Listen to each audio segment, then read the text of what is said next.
Hi, this is Jaya. In this video, we shall see about John Milton. John Milton was born in London. His father was a classical scholar and musician. Milton was sent to Christ's College, Cambridge, from where he took degree in 1632.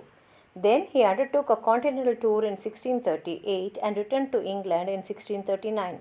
He was a supporter of the Puritan cause against the king. He wrote pamphlets supporting the Commonwealth. With the restoration of the monarch in 1660, Milton had to go into political obscurity. By this time, he became blind. He was now poor and lonely. In darkness and sorrow, Milton undertook the task of writing his great epics. Milton's early poetry belongs to the period 1623 to 38, when he was at Cambridge and later at Horton. Between 1640 and 1660, he was mainly a prose writer supporting a political cause.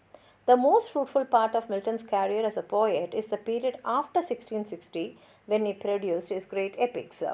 Milton's early poetry consists of the poems he wrote till 1638. He began to write under the Renaissance influence, and later the Puritan strain entered into his writing. During the college days, he wrote Latin and English poems. One of the important poems of this period is Ode on the Morning of Christ's Nativity. During 1632, Milton wrote four of his important poems. They are Il Allegro, Il Penseroso, Comus, and Lycidas. The first two poems have more Renaissance elements in them than Puritan elements. The poem Il Allegro presents a case of gladness of man, and Il Penseroso that of melancholy. Comus is a masque with a moral teaching. Lycidas is a pastoral elegy on the death of his friend Edward King. In this poem, Milton launches an attack on the corrupt clergy and the church of his time. In 1641, Milton published a series of pamphlets against episcopacy. Between 1643 and 45, he published a few pamphlets on divorce, and in 1645, Areopagitica, dealing with the liberty of the press, was published. In 1642, he began to work on the plan of Paradise Lost, though the actual work on the great epic began only in 1658. Milton completed writing Paradise Lost in 12 books in 1663, and it was printed in 1667.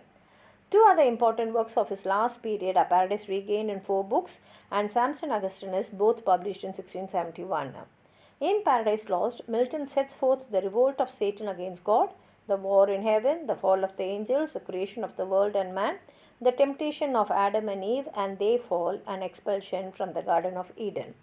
Milton's use of epic similes is another feature that enhances his grand style. He uses classical allusions, digressions, Latinisms, repetitions, and several figures of speech in his poetry. His descriptive and narrative power, his stateliness of manner, and moral earnestness are other qualities of his poetry. Milton used blank verse with great success. He took the English heroic verse without rhyme and made it graceful and evocative. He has strengthened it without cramping it and left it flexible for use by poets like Wordsworth, Tennyson, and Browning. However, Milton lacks humor. It is also said that his poetry lacks the element of love. His Puritanism is largely responsible for this. In loftiness of thought, splendid dignity of expression, and rhythmic felicities, Milton has few peers but no superiors.